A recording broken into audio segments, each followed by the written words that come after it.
Our third reading is taken from Laudate Deum on the climate crisis, the Apostolic Exhortation of Pope Francis. The ethical good, from paragraph 29.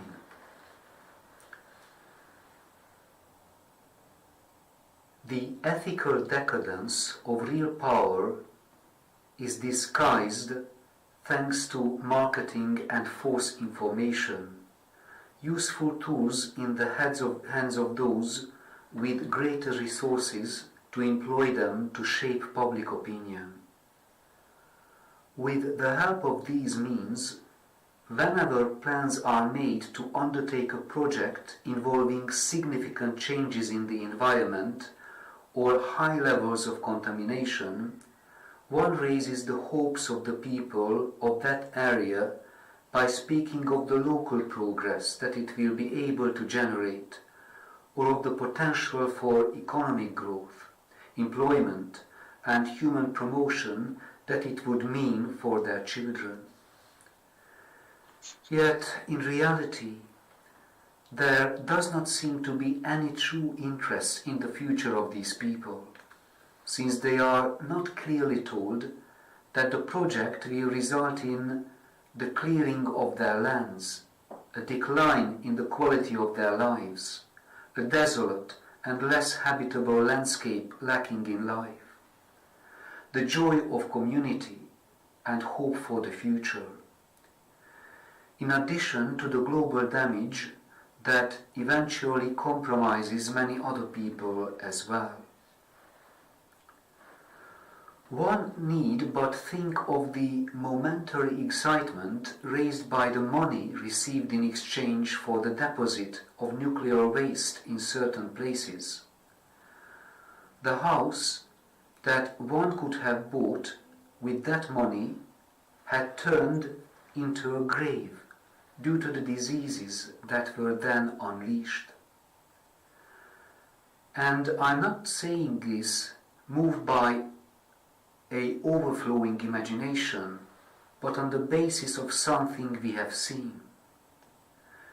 It could be said that this is an extreme example, but in these cases there is no room for speaking of lesser damages, for it is precisely the amassing of damages considered tolerable that has brought us to the situation in which we now find ourselves. This situation has to do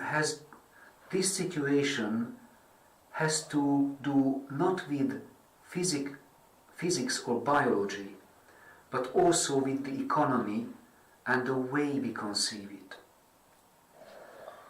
The mentality of maximum gain at minimal cost, disguised in terms of reasonableness, progress, and illusory promises, makes impossible any sincere concern for our common home and any real preoccupation about assisting the poor and the needy discarded by our society.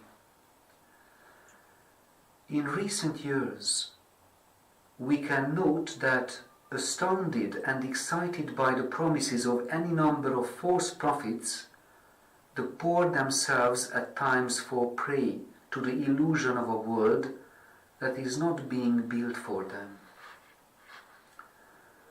Mistaken notions also develop about the concept of meritocracy, which becomes seen as a merited human power to which everything must be submitted, under the rule of those born with greater possibilities and advantages. A healthy approach to the value of hard work, the development of one's native abilities, and a praiseworthy spirit of initiative is one thing. But if one does not seek a genuine equality of opportunity, meritocracy can easily become a screen that further consolidates the privileges of a few with great power.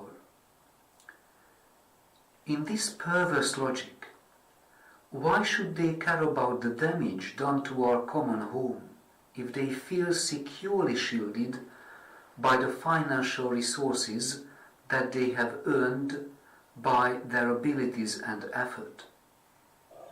In conscience, and with an eye to the children who will pay for the harm done by their actions, the question of meaning inevitably arises.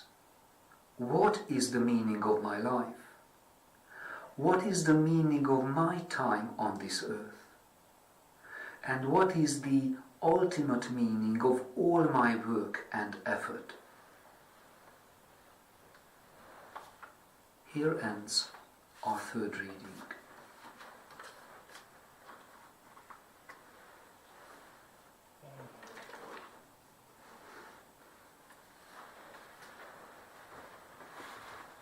Oh.